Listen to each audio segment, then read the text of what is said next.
Welcome to our channel. Today we how to disable EV charge port locking control step by step clearly. To disable the EV charge port locking control, start by ensuring the vehicle is in the parked position. Locate the vehicle's main menu on the dashboard display. Navigate to the Settings or Options section within the main menu. Look for a submenu labeled Charging or EV Settings. Select the charging or the equivalent option.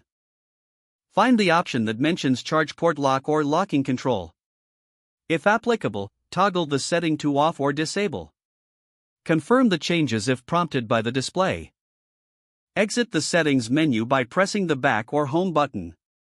Test the charge port by attempting to open it without engaging the control.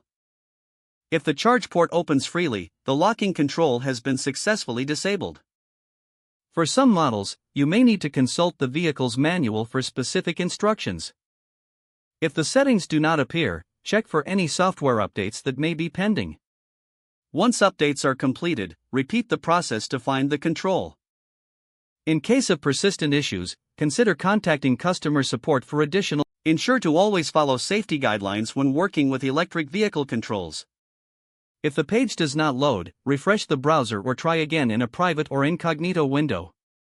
Make sure you are using the correct email address, then retype it carefully to avoid small typos. If your password is not accepted, use the reset option and create a new strong password you can remember.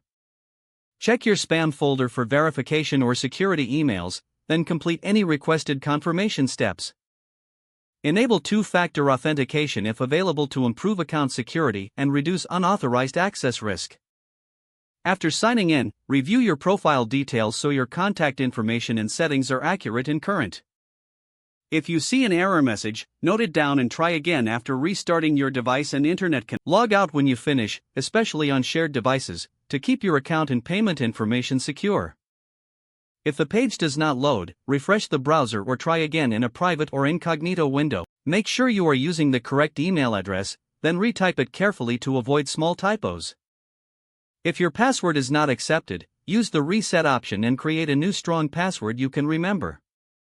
Check your spam folder for verification or security emails, then complete any requested confirmation steps. Enable two-factor authentication if available to improve account security and reduce unauthorized access risk. After signing in, review your profile details so your contact information and settings are accurate and current.